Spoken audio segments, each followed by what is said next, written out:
الحمد لله رب العالمين والصلاة والسلام على أشرف الأنبياء والمرسلين أما بعد فأعوذ بالله من الشيطان الرجيم من همزه ونفخه ونفسه بسم الله الرحمن الرحيم رب اشرح لي صدري ويسر لي أمري واحلل عقدة من لساني يفقه قولي اللهم انفعنا بما علمتنا وعلمنا ما ينفعنا وزدنا علما فبشر عباد الذين يستمعون القول ويتبعون أحسنه أولئك الذين هداهم الله وأولئك هم أولو الألباب وما بكم من نعمة فمن الله ثم إذا مسكم الضر فإليه تجأرون وما بكم من نعمة فمن الله اور جو بھی تمہارے ساتھ کوئی بھی نعمت ہے فمن اللہ تو وہ اللہ کی طرف سے ہے۔ انسان پر جو بھی نعمت ہے خواہ وہ رزق کی صورت میں ہو، اقتدار اور رزق وغیرہ جس کو ہم بڑی نعمت سمجھتے ہیں، حالانکہ یہ چھوٹی نعمتیں ہیں۔ بڑی نعمتیں تو عافیت، صحت، ایمان، یہ بڑی نعمتیں ہیں۔ بہرحال نعمت کی جو بھی صورت ہو، اللہ نے ہمیں ایمان کی دولت سے نوازا ہو، اللہ نے ہمیں صحت و عافیت سے نوازا ہو، یا اللہ نے ہمیں رزق، مال، اولاد، اقتدار وغیرہ، جو بھی نعمت ہے فمن اللہ تو اللہ کی طرف سے ہے، نہ تو اللہ کے علاوہ کسی اور کی طرف سے ہے۔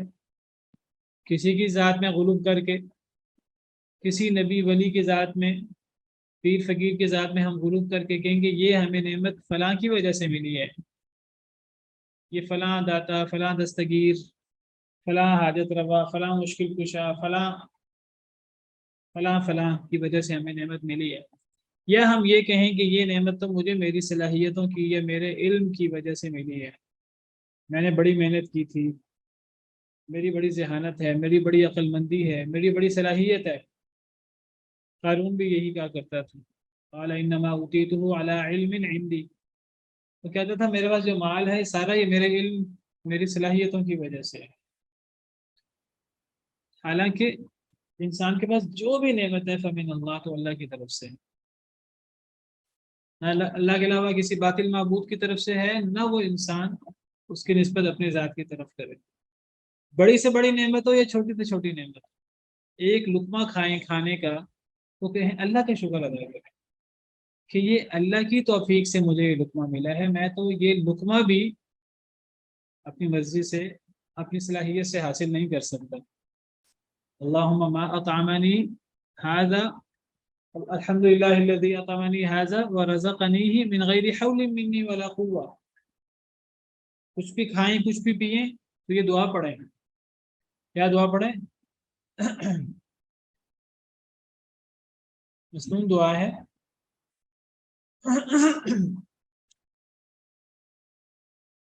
الحمد للہ الذی اطعمنی ھذا ورزقنیہ من غیر حول منی ولا قوہ۔ یہ دعا یاد کر لیجئے، بہت زبردست دعا ہے، بہت فضیلت والی دعا ہے، اتنی فضیلت والی دعا ہے کہ آپ حیران رہ جائیں گے۔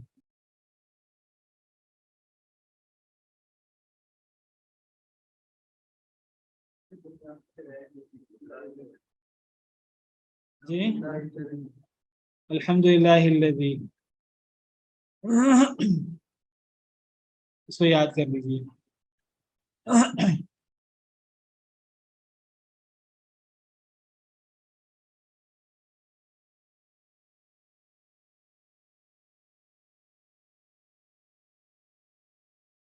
کیا مطلب ہے اس دعا کا؟ تمام تعریفیں اس ذات کی ہیں جس نے مجھے یہ چیز کھلائی، اللہ نے کھلائی، ورزقنی ہی، اس نے مجھے رزق دیا، یہ ایک پانی کا لقمہ پیا ہو، یا پانی کا ایک گھونٹ پیا ہو، یا کھانے کا ایک لقمہ کھایا ہو، من غیر حول منی ولا قوہ، اس میں میری کوئی محنت، میری کوئی قوت اس میں شامل نہیں ہے، سراسر اللہ رب العالمین کا انعام ہے۔ جب یہ کہا جائے تو اللہ رب العالمین کو بہت خوشی ہوتی ہے، اللہ رب العالمین بہت راضی ہوتے ہیں. اللہ رب العالمین کہتے ہیں اس بندے کو پتہ ہے اس بندے کا کوئی رب ہے، ایسا رب ہے جو انسان کو نعمتیں بھی دے سکتا ہے، ایسا رب ہے جو انسان کو دے سکتا ہے تو وہ چھین بھی سکتا ہے، وہ ناراض بھی ہو سکتا ہے، وہ انعام بھی دے سکتا ہے تو وہ پکڑ بھی کر سکتا ہے. جب ایک انسان اللہ تعالیٰ کو یہ باور کراتا ہے کہ میرا ایمان ہے کہ میرا رب ہے، میں ناقص ہوں، میں مخلوق ہوں، میں اپنی مرضی سے اس دنیا میں نہیں آیا، میں اپنی مرضی سے اس دنیا میں جو چاہوں نہیں کر سکتا، تو یہ ایمان کے بنیادی تقاضوں میں سے ایک تقاضا ہے. اور یہ اتنا بڑا عمل ہے کہ اگر ایک بندہ کھانا کھانے کے بعد یہ دعا پڑھ لے تو اللہ تعالیٰ اس سے پچھلے سارے گناہ معاف کر دیتے ہیں. صحیح حدیث مبارکہ کے مطابق آپ کپڑا پہنے اور کپڑا پہن کر آپ یہ دعا کریں الحمدللہ الذی اطعمنی کی جگہ پر آپ کسانی کر لیں، الحمدللہ الذی کسانی ھذا، یہ بھی یاد کر لیجیے، ورزقنی من غیر حول منی ولا قوہ. پچھلے سارے گناہ معاف ہو جائے گا، پچھلے پوری زندگی کے سارے گناہ معاف ہو جائے گا.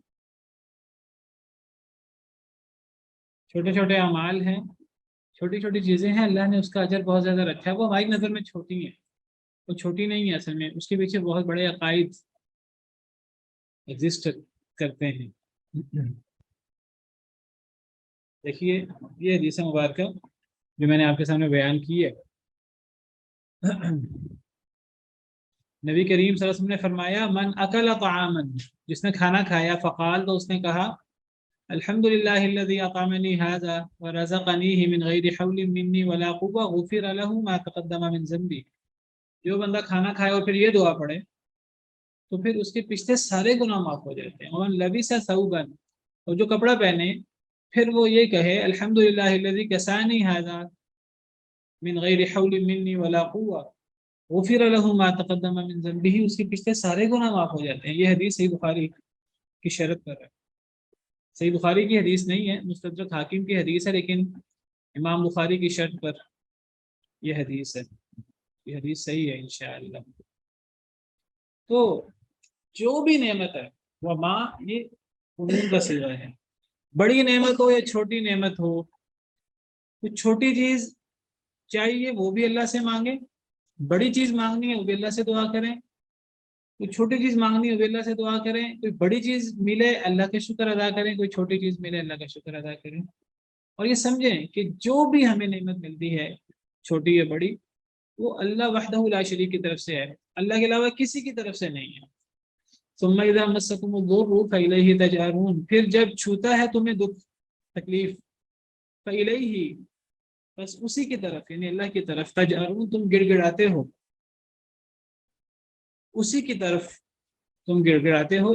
یہ حسر کا معنی کیوں کیا؟ الیہ پہلے ہے، اصل میں اصل جملہ ہے تجارون الیہ، الیہ کا اصل میں مقام بعد میں ہے، تو جس کا مقام بعد میں ہو اگر وہ پہلے آ جائے تو پھر حسر پیدا ہو جاتا ہے، معنی میں زور پیدا ہو جاتا ہے، صرف ایک کا معنی پیدا ہو جاتا ہے. تو کیا مطلب ہم کریں گے پھر جب چھوتا ہے تمہیں دکھ، کوئی تکلیف آتی ہے، یعنی دیکھو جتنی بھی نعمتیں ہیں وہ اللہ کی طرف سے ہیں، چھوٹی نعمت ہو بڑی نعمت ہو، اور جتنے بھی دکھ ہیں وہ بھی اللہ کی طرف سے ہیں. ہر چیز اچھی ہو یا بری ہو اللہ کی طرف سے، تقدیر اچھی ہو یا بری ہو اللہ کی طرف سے ہے، چاہے اس میں انسان اپنی محنت کو، اپنی صلاحیتوں کو، اپنے اعضاء کو استعمال کر رہا ہو، پھر بھی وہ اللہ کی طرف سے. آپ حلال طریقے سے رزق کمائیں، محنت مزدوری کر کے رزق کمائیں، صبح سے شام لگا کر آپ رزق کمائیں، پھر بھی اللہ کی طرف سے. پھر بھی یہ نہ کہیں کہ میں نے اپنی صلاحیت سے کمایا. کیوں؟ کیونکہ آپ کس کی مخلوق ہیں؟ اللہ کی. آپ کے اعضاء اور آپ کی صلاحیت کس کی دین ہے؟ اللہ رب العالمین کی دین ہے. تو جو بھی نعمت اللہ کی طرف سے ہے اور جو بھی دکھ ہے، جو تکلیف اللہ کی طرف سے. اچھا، نعمت بھی اللہ کی طرف سے ہے، دکھ بھی اللہ کی طرف سے ہے. اللہ فرماتے ہیں جب تمہیں دکھ چھوتا ہے، جب تمہیں دکھ پہنچتا ہے تو اللہ ہی کی طرف تم رجوع کرتے ہو. تم اللہ کی طرف ہی گڑ گڑاتے ہو.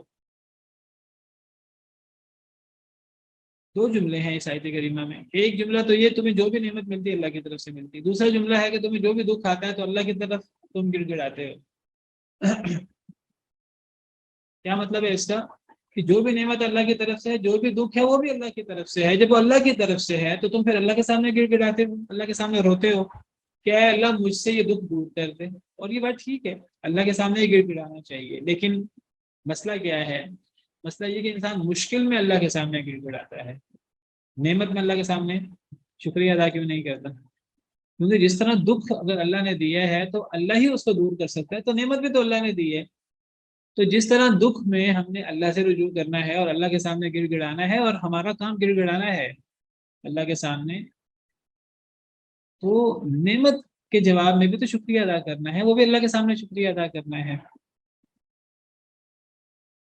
اللہ کو یہ اللہ تعالیٰ یہاں شکوے کے انداز میں بات کر رہے ہیں. شکوہ کس چیز کا ہے؟ دکھ میں تو اللہ کے سامنے گڑ گڑانا چاہیے. شکوہ اصل میں اس بات کا ایک تو اگلی آیت میں شکوے کی وجہ آ رہی ہے، ایک وجہ اس آیت کریمہ میں بھی ہے. جب نعمت ہے وہ جو بھی نعمت ہے چھوٹی بڑی اللہ کی طرف سے ہے، تو پھر اللہ کا شکر ادا ہونا چاہیے، زبان سے بھی عمل سے بھی. شکر میں نعمت میں انسان اللہ کو بھول جاتا ہے. اللہ تعالیٰ قرآن کریم میں بیان کرتے ہیں وَإِذَا أَنْعَمْنَا عَلَى الْإِنسَانِ أَعْرَضَ وَنَأَىٰ بِجَانِبِهِ. جب ہم انسان پر انعام کرتے ہیں تو انسان منہ موڑ لیتا ہے، اپنے پہلو کے بل جھک جاتا ہے، یعنی تکبر کرتا ہے. وَإِذَا مَسَّهُ الشَّرُّ كَانَ يَئُوسًا. جب انسان کو مصیبت پہنچتی ہے تو انسان مایوس ہو جاتا ہے. نعمت آتی ہے تو انسان متکبر ہو جاتا ہے، جب مشکل آتی ہے تو انسان مایوس ہو جاتا ہے. مایوس ہو کر انسان کیا کرتا ہے؟ پھر انسان اللہ کے سامنے گڑ گڑاتا بھی ہے. اللہ کے سامنے گڑ گڑانا چاہیے، لیکن نعمت میں انسان اللہ کے سامنے شکر ادا کیوں نہیں کرتا؟ ایک تو یہ بات. دوسری بات جو اللہ کا شکر ہے، تمہیں جو بھی نعمت آتی ہے اللہ کی طرف سے آتی ہے، پھر جب تمہیں دکھ آتا ہے تو اللہ ہی کی طرف تم گڑ گڑاتے ہو. اگلی آیت سنیے. ثم اذا کشف الضر عنکم. پھر جب وہ کھول دیتا ہے دکھ کو تم سے. اذا فریق منکم بربہم یشرکون. اچانک ایک فریق تم میں سے اپنے رب کے ساتھ شرک شروع کر دیتے ہیں. یہ ہے اصل میں تکلیف کی دوسری وجہ، بڑی وجہ. ٹھیک ہے، نعمت آئی اللہ کی طرف سے شکر ادا ہونا چاہیے، انسان شکر ادا نہیں کرتا ہے تو شکر ادا ہونا چاہیے. دکھ آیا، تکلیف آئی، تو اللہ کی طرف تم رجوع کرتے ہو، اللہ ہی کی طرف رجوع کرتے ہو. کس کو خطاب ہے؟ یہ تمام لوگوں کو خطاب ہے. مسلمانوں کو بھی خطاب ہے، کفار کو بھی خطاب ہے، تو اہل توحید کو بھی خطاب ہے، اہل شرک کو بھی خطاب ہے. اللہ کہتے ہیں اہل شرک، اے مشرکو، اگر تم اپنے شرک میں اپنی بات میں سچے ہو کہ ہمارے بزرگ بھی بڑے کرنے والے ہیں، وہ بھی بڑے حاجت روا مشکل کشاں ہیں، بڑے حاجت روا ہیں، وہ بھی غریب نواز ہیں، وہ بھی مشکلات دور کرنے والے ہیں، وہ بھی نفع نقصان کے مالک ہیں، تو پھر عام حالت میں تو تم اپنے شریکوں کو پکارتے ہو، جب مشکل آ جاتی ہے، موت سامنے نظر آتی ہے، پھر اللہ کو کیوں پکارتے ہو؟ پھر تم اپنے لات منات عزا کو، پھر تم اپنے پیروں فقیروں کو کیوں نہیں پکارتے؟ جب سمندر کے اندر کشتی جو ہے وہ ہچکولے لیتی ہے اور اللہ معاف کرے طوفان آ جاتا ہے، تو اس وقت مشرک بھی کہا کرتے تھے کہ اب خالص طور پہ اللہ کو پکارو. اس وقت تو اللہ ہی کام آ سکتے ہیں اور کوئی کام نہیں آ سکتا. وہ مشرک جو لات منات عزا اور اپنے معبودوں کی بات کرتے تھے، ان کو نظر و نیاز، ان کے نام کی نظر و نیاز ہونی چاہیے، ان کو پکارنا چاہیے، ان کے لیے ذبح ہونا چاہیے. تو مشکل وقت میں جب موت کو سامنے دیکھتے تھے تو صرف اللہ کو پکارتے تھے. یہ بات صحیح ہے، مشکل وقت میں چھوٹی مشکل ہو تب بھی صرف اللہ کو پکارنا ہے، بڑی مشکل ہو تب بھی صرف اللہ کو پکارنا ہے. لیکن مشرک کیا کرتے تھے کہ جب بڑی مشکل آتی تھی، جب موت سامنے نظر آتی تھی، تب صرف اللہ کو پکارتے تھے. ثم اذا کشف الضر عنکم. پھر جب اللہ تکلیف دور کر دیتے تھے. اذا فریق منکم بربہم یشرکون. اچانک ایک فریق تم میں سے اپنے رب کے ساتھ شرک شروع کر دیتا تھا. یعنی جب وہ موت سامنے سے ہٹ گئی، کس نے مشکل کو دور کیا؟ اللہ نے. کس سے مشکل کو دور کیا؟ اس مشرک سے جو نعمتوں میں اور عام حالات میں شرک کرتا تھا. لیکن جب اس نے مشکل میں موت سامنے دیکھ کر اپنے رب کو پکارا خلوص کے ساتھ، تو اللہ تعالیٰ اتنے رحیم و کریم ہیں کہ اللہ تعالیٰ مشرک کی دعا بھی سن لیتے ہیں، اپنے موحد کی تو سنتے ہی سنتے ہیں، ایمان والے کی تو سنتے ہی سنتے ہیں، مشکل میں اللہ تعالیٰ اپنے نافرمان کی دعا بھی سن لیتے ہیں، اتنے بڑے نافرمان کی دعا بھی سن لیتے ہیں جو اللہ کے ساتھ شرک کرتا ہے۔ مشرک بھی جب مشکل میں اللہ کو پکارتا ہے، اللہ کہتے ہیں ٹھیک ہے میں تیری مشکل دور کر دیتا ہوں، لیکن بدبخت کیا کرتا ہے آگے سے کہ جب مشکل دور ہو جاتی ہے پھر دوبارہ وہ پیروں فقیروں کی بات شروع کر دیتا ہے، پھر وہ دوبارہ اللہ کے ساتھ شرک شروع کر دیتا ہے۔ یہ کتنا بڑا المیہ ہے اور کتنی بڑی توہین ہے اللہ تعالیٰ، کتنی بڑی اللہ کی نافرمانی۔ ایک تو تم نعمت میں اللہ کو نہیں پکارتے، تم چھوٹی موٹی تکلیف میں اللہ کو نہیں پکارتے، تم اللہ کے ساتھ شرک کرتے ہو، اور اگر بڑی مشکل آتی ہے تو تم اللہ ہی کو پکارتے ہو، اللہ کے سامنے گر گڑاتے ہو، پھر جب اللہ اس تکلیف کو دور کر دیتا ہے تو دوبارہ شرک کی طرف لوٹ جاتے ہو۔ بھائی اگر بڑی مشکل میں اللہ کو پکارا تھا تو پھر چھوٹی مشکل میں بھی اللہ کو پکارو، پھر نعمت میں بھی اللہ کو پکارو، ہر چیز تو اللہ کی طرف سے ہے، اور تمہاری فطرت تمہیں اس کی طرف بلاتی ہے کہ ہر چیز اللہ کی طرف سے ہے۔ تم زیادہ مشکل آتی ہے تم اللہ کو پکارتے ہو، اس وقت باقاعدہ مشرک کیا کرتے ہیں، اب اللہ کے علاوہ کوئی کام نہیں آ سکتا۔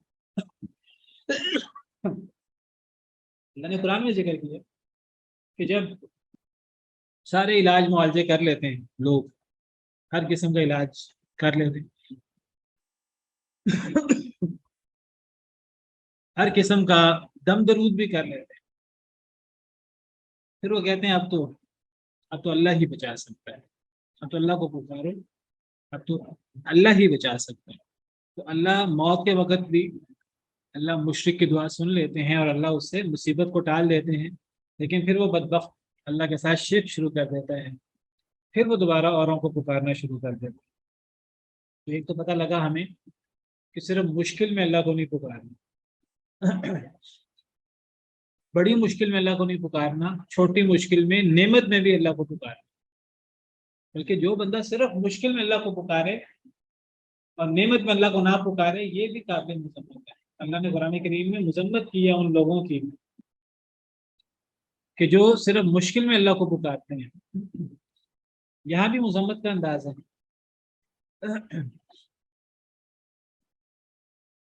ایک جگہ پر اللہ تعالیٰ فرماتے ہیں قرآن کریم میں، اللہ تعالیٰ فرماتے ہیں سورہ فصلت، اس کو سورہ حامیم سجدہ بھی کہتے ہیں، آیت نمبر 51 میں اللہ فرماتے ہیں وَإِذَا أَنْعَمْنَا عَلَى الْإِنسَانِ أَعْرَضَ وَنَأَىٰ بِجَانِبِهِ، جب ہم انعام کرتے ہیں انسان پر تو وہ منہ موڑ لیتا ہے اور اپنے پہلو کے بل جھک جاتا ہے، پہلو کے بل جھک جاتا ہے، ایسے مراد ہے تکبر کرتا ہے۔ وَإِذَا مَسَّهُ الشَّرُّ فَذُو دُعَاءٍ عَرِيضٍ، جب اس کو تکلیف پہنچتی ہے تو لمبی دعائیں کرتا ہے، پھر اللہ کے سامنے لمبی دعائیں شروع کر دیتا ہے۔ اگر اللہ سے دعائیں کرنی ہے مشکل وقت میں، اور اللہ سے ہی دعا کرنی چاہیے، کسی اور سے نہیں کرنی چاہیے، لیکن صرف مشکل وقت میں لمبی لمبی دعائیں انسان شروع کر دے، مشکل وقت آئے تو انسان نمازیں پڑھنا شروع کر دے، مشکل وقت آئے تو انسان صدقہ خیرات شروع کر دے، اور جب نعمت ہو تو انسان اللہ کو بھول جائے، یہ تو اچھا رویہ نہیں ہے، یہ تو پسندیدہ رویہ نہیں ہے، تو اللہ کو ناراض کرنے والی بات۔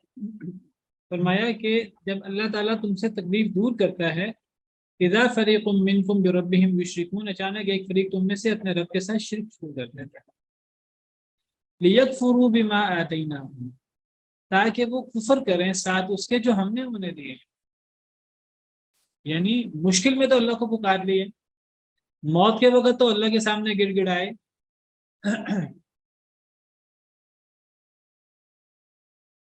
تو اللہ کی ساری نعمتوں کا انکار ہے کہ شاید مشکل اللہ کی طرف سے ہے، نعمت شاید اللہ کی طرف سے نہیں ہے، حالانکہ مشکل بھی اللہ کی طرف سے ہے اور نعمت بھی اللہ کی طرف سے ہے۔ تو جو مشکل وقت میں اللہ کو پکارے اور نعمت میں اللہ کو نہ پکارے تو گویا کہ وہ اللہ نے جو نعمت دی ہے وہ اس کا انکار کرنے والا ہوتا ہے، وہ اس کی ناشکری کرنے والا، اللہ کی نعمت کی ناشکری یہ گویا کہ اللہ کا انکار ہے۔ اگر ایک انسان نعمت میں اللہ کو نہ پکارے تاکہ وہ کفر کریں، تاکہ وہ ناشکری کریں ساتھ اس کے جو ہم نے انہیں دیا، فسوف فتمتعوا فسوف تعلمون، اللہ فرماتے ہیں تم فائدے اٹھا لو، فسوف تعلمون، پس ان قریب تم جان لو گے۔ اگر تم صرف مشکل میں اللہ کو پکارتے ہو، اگر تم نعمت میں اللہ کو نہیں پکارتے تو پھر ٹھیک ہے، نعمت میں تم فائدے اٹھاتے رہو۔ جب انسان نعمت میں اللہ کو نہیں پکارتا، جب اس کے پاس اللہ کا انعام ہے، بہت مال و دولت ہے، بہت اقتدار ہے، وہ اقتدار میں اللہ سے غافل ہو جاتا ہے، وہ اقتدار میں متکبر بن جاتا ہے، وہ اقتدار میں تکبر کرنے والا، غرور کرنے والا بن جاتا ہے کہ میں نے اپنی صلاحیت سے کمایا ہے۔ تو اللہ فرماتے ہیں ٹھیک ہے، تو نے جو پھر فائدے اٹھانے ہیں دنیا کے فائدے اٹھا لے، تجھے نعمت میں اللہ یاد نہیں ہے، تجھے نعمت میں اللہ کا تجھ سے کیا تقاضا ہے یہ یاد نہیں ہے۔ اللہ نے تجھ سے ایمان کا تقاضا کیا ہے، اللہ نے تجھ سے کتاب و سنت پر عمل کرنے کا تقاضا کیا ہے، اللہ نے تجھ سے اللہ رسول کی بات ماننے کا تقاضا کیا ہے، نمازوں کا، زکوٰۃ، جو جو دین کے احکامات ہیں، اگر تو ان کو نہیں مانتا تو ٹھیک ہے، فائدے اٹھاؤ پھر دنیا کے۔ فسوف تعلمون، پس ان قریب تم جان لو گے۔ جیسے ہی تمہاری آنکھیں بند ہوگی دنیا میں تو پھر قبر، جو کہ آخرت کی پہلی منزل ہے، اسی کے ساتھ ہی عذاب شروع ہو جائے گا، بلکہ موت سے پہلے ہی عذاب شروع ہو جاتا ہے، مرنے کے ساتھ ہی، مرنے سے پہلے ہی جب فرشتے آتے ہیں روح قبض کرنے کے لیے تو فرشتے مار مار کے روح قبض کرتے ہیں، اور برا بلا کہہ کر بہت بری شکل میں فرشتے آتے ہیں، بڑے برے طریقے سے روح قبض کرتے ہیں، اور روح قبض کرتے وقت چہرے پر بھی، پیشانی پر بھی، کمر پر بھی، پیٹھ پر بھی مار مار کے روح قبض کرتے ہیں، بڑا ذلیل و خوار کر کے۔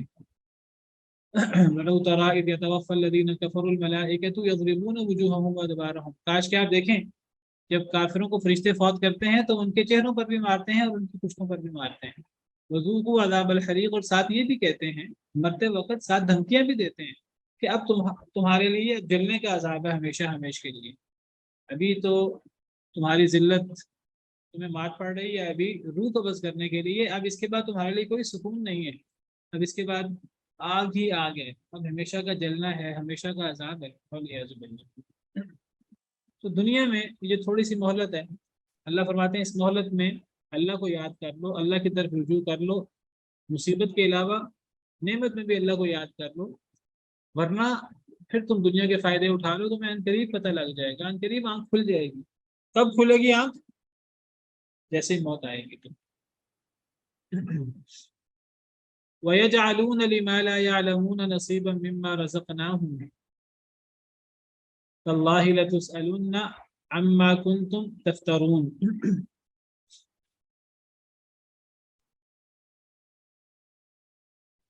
وَيَجْعَلُونَ لِمَا لَا يَعْلَمُونَ، اور وہ بناتے ہیں اس کے لیے جسے وہ نہیں جانتے، نصیبا مما رزقناہم، ایک حصہ اس سے جو ہم نے انہیں رزق دیا۔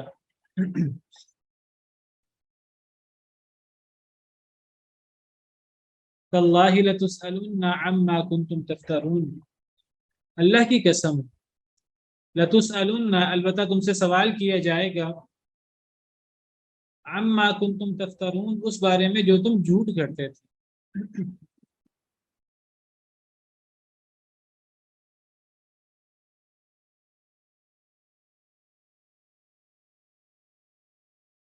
وَيَجْعَلُونَ، اور وہ بناتے ہیں، لِمَا لَا يَعْلَمُونَ، اس کے لیے جنہیں وہ جانتے نہیں ہیں۔ کیا مطلب جنہیں وہ جانتے نہیں ہیں؟ یعنی ان معبودوں کو جنہیں انہوں نے اللہ کے علاوہ معبود قرار دیا ہوا ہے، اللہ کے علاوہ اللہ کے بندوں کو ہی، اللہ کی مخلوق کو ہی اللہ کا شریک اور معبود قرار دیا ہے، ان معبودوں کے بارے میں وہ صحیح، جن کو وہ معبود کہتے ہیں، جن کو وہ اللہ کا شریک کہتے ہیں، جن کو وہ حاجت روا اور مشکل کشا کہتے ہیں، وہ ان کے بارے میں پوری طرح جانتا ہی نہیں کہ وہ کتنے اللہ کے سامنے عاجز ہیں۔ عام طور پہ لوگ کیا کرتے ہیں، لوگ عام طور پر اللہ کی مخلوق میں سے اللہ کے نبیوں کو، اللہ کے ولیوں کی ذات میں غلو کر کے انہیں اللہ کا شریک بنا دیتے ہیں۔ اللہ فرماتے ہیں کہ جنہیں یہ اللہ کا شریک بناتے ہیں وہ اللہ کے سامنے کتنے عاجز ہیں، وہ اللہ کے سامنے کتنے فقیر ہیں، کتنے محتاج ہیں، انہیں پتہ ہی نہیں، اور یہ اپنی طرف سے باتیں بنا بنا کر جی وہ تو حاجت روا، وہ تو مشکل کشا، وہ تو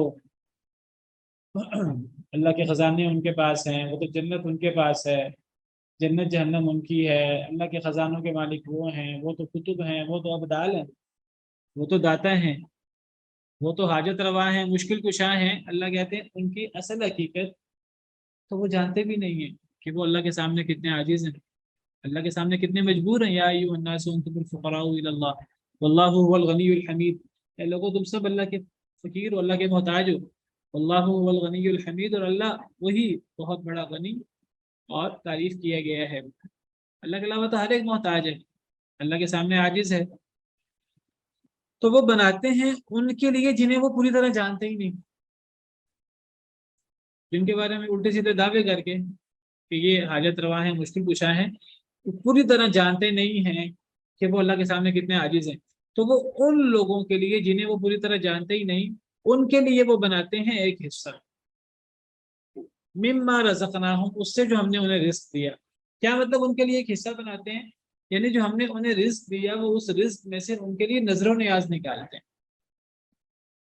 دیکھیے، اگر اللہ تعالیٰ ہمیں رزق دیں، اللہ تعالیٰ ہمیں کوئی نعمت دیں، تو ہم اس اللہ کے دیے ہوئے رزق سے، اللہ کی دی ہوئی نعمت سے اللہ کی رضا کے لیے نظر و نیاز نکال سکتے ہیں۔ اللہ کے لیے، اس لیے کہ ہمیں یہ رزق اور ہمیں یہ نعمت اللہ نے دی ہے، اللہ کے نام کے لیے ذبح کر سکتے ہیں، اللہ کے نام کی بھیٹ دے سکتے ہیں، اللہ کے نام کی نظر و نیاز دے سکتے ہیں، دینی چاہیے۔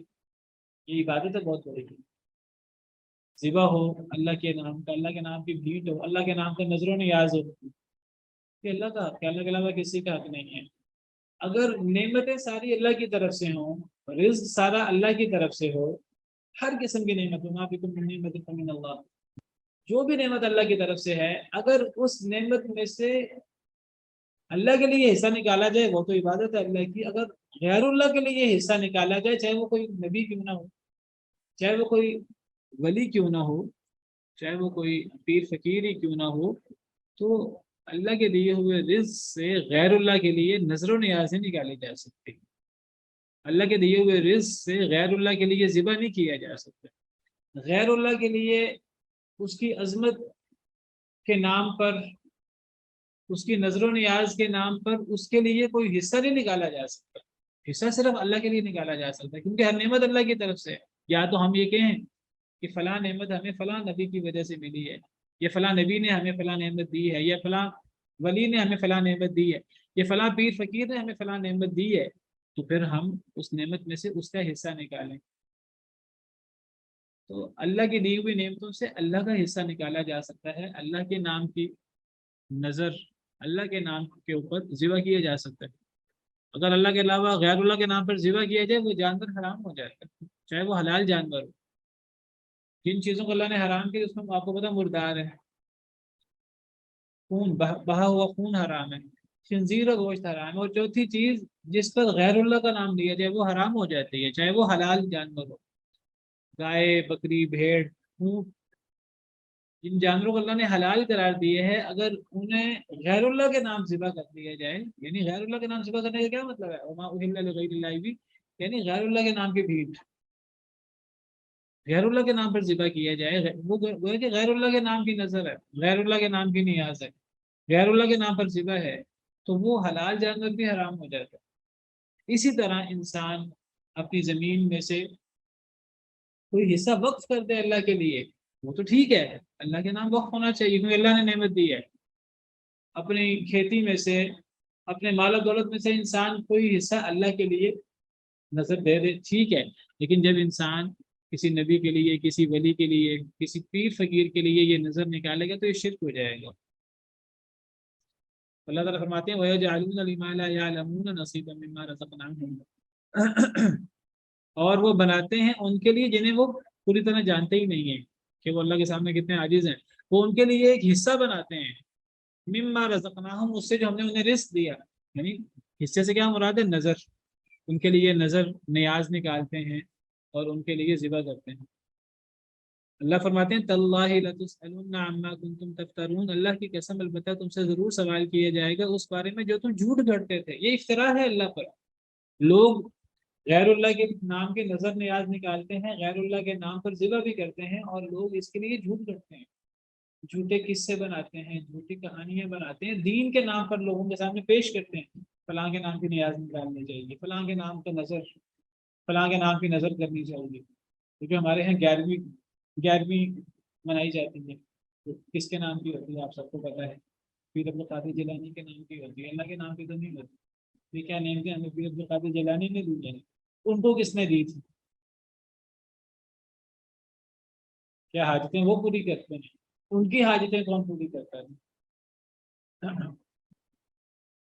محرم کے دنوں میں امام سیدنا حسین کے نام کی نیاز نکالی جاتی ہے، سبیلیں نکالی جاتی ہیں، کبھی کس کے نام کی، کبھی کس کے نام کی۔ تو یہ نعمتیں انہوں نے تو نہیں کی، ساری نعمتیں تو اللہ کی طرف سے ہیں۔ جب نعمتیں اللہ کی طرف سے ہیں تو نیاز بھی اللہ کے نام کی ہونی چاہیے، نظر بھی اللہ کے نام کی ہونی چاہیے، ذبح بھی اللہ کے نام پر ہونا چاہیے۔ پھر غیر اللہ کے نام پہ کیوں ذبح کیا جاتا ہے؟ پھر غیر اللہ کی نظر کیوں نکالی جاتی ہے؟ جو غیر اللہ کی نظر دے گا تو اللہ قسم کھا کر فرماتے ہیں شدید ناراضگی میں، اللہ کی قسم تم سے سوال کیا جائے گا جو تم جھوٹ کرتے تھے، یہ جھوٹ ہے، افتراء علی اللہ ہے، یہ دین کے نام پر یہ جو کیا جاتا ہے